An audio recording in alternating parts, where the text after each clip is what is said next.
I'll tell you what's going on in my family. We meet every year, about 30 people. Yeah, and we have a lot of kids in our family.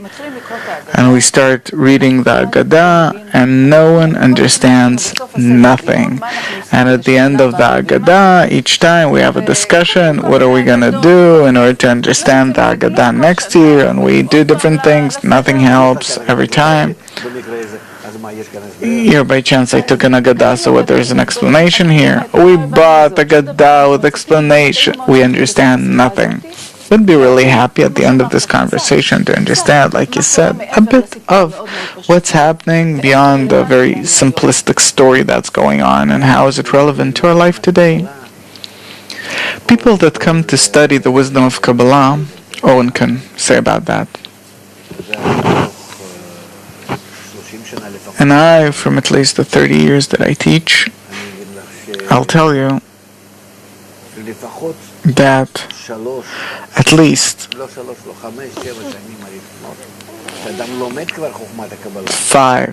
to 7 first years that a person studies the wisdom of Kabbalah, he doesn't understand what it talks about in the Haggadah. Maybe after 10 years you can start talking to him about him, and he starts hearing a bit. There's like this small hole in my ear that things start coming through. Before that, completely deaf. As it says, they have eyes and do not see, ears and do not hear. Impossible. A person has to sharpen several of his senses towards his nature in order to feel that I am now in exile. And if I will be in a different inner state, I will be in redemption.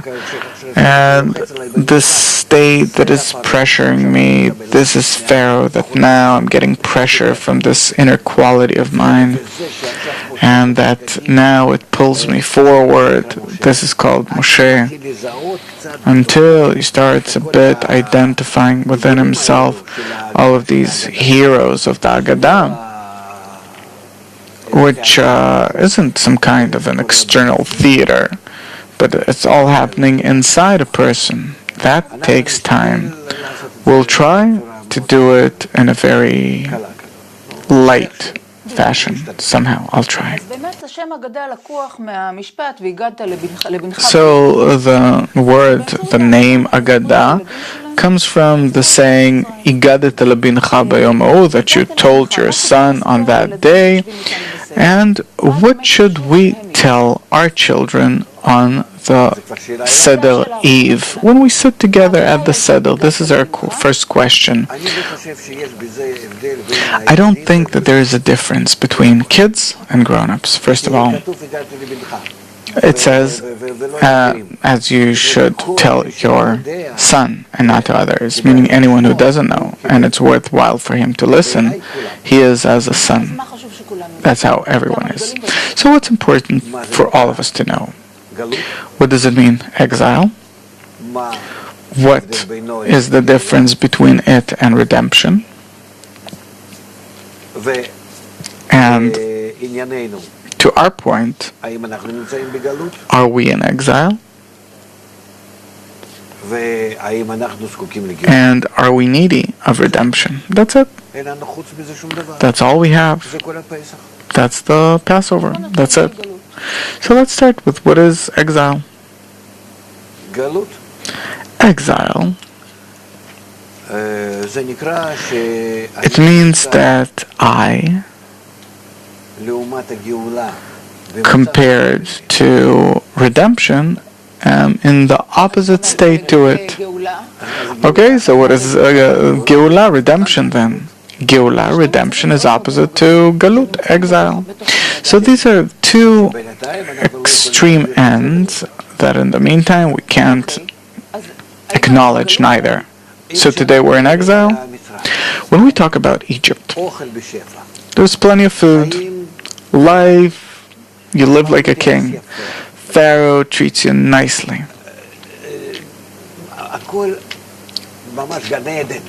Everything is truly heaven. How come they start feeling in exile? 7 years of satiation. Why do they change into the 7 years of hunger?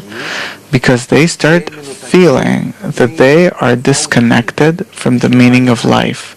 What am I living for?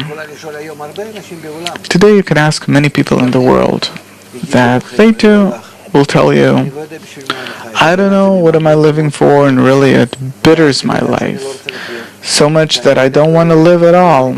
I'm turning to terror, to different things, at least to have some beacon of light in life, that to know that I have some meaning in life, some ideal, some something, that I attack someone who stands in my way. Then I feel the feeling of a fight. A fight is good. It's me and something against me.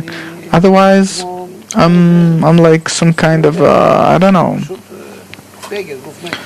dead body. And this is what they started feeling. They started feeling that there's some question awakening in them. What are we living for? What is the meaning in life? What is the purpose in life? It's better to die than keep on living this way. I don't eat the meat, the garlic. As it says, they had plenty of everything. Food, sex, family, money, honor, knowledge. They had everything in Egypt. It was like heaven from the whole world. And the Jews, they were the most respected, the richest, the most distinguished. What's missing? I have no meaning in life. Something inner that awakens, yes, and ruins my feeling of life. And I start feeling that I'm in this life like in a golden cage I can't come out of. This is called enslavement. So much that I see that specifically this good life especially is what suffocates me and kills me. Because if life would not have been that good, I'd have a justification to run from it. But this way I have no justification to escape. My ego enjoys being in Egypt, but along with it awakens the question, what are you living for? Who are you? You're a beast, not a man. And this is what happens in our times. What does it mean, beast and not a man? That I can provide I can have everything, like in Europe, like in US, but what do I have as a result? I still feel bitter. So one reveals upon the other the question of what is the meaning in life, atop the whole good life.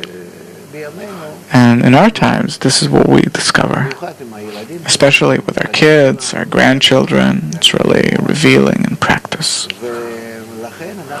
And that's why we're starting to reveal the exile.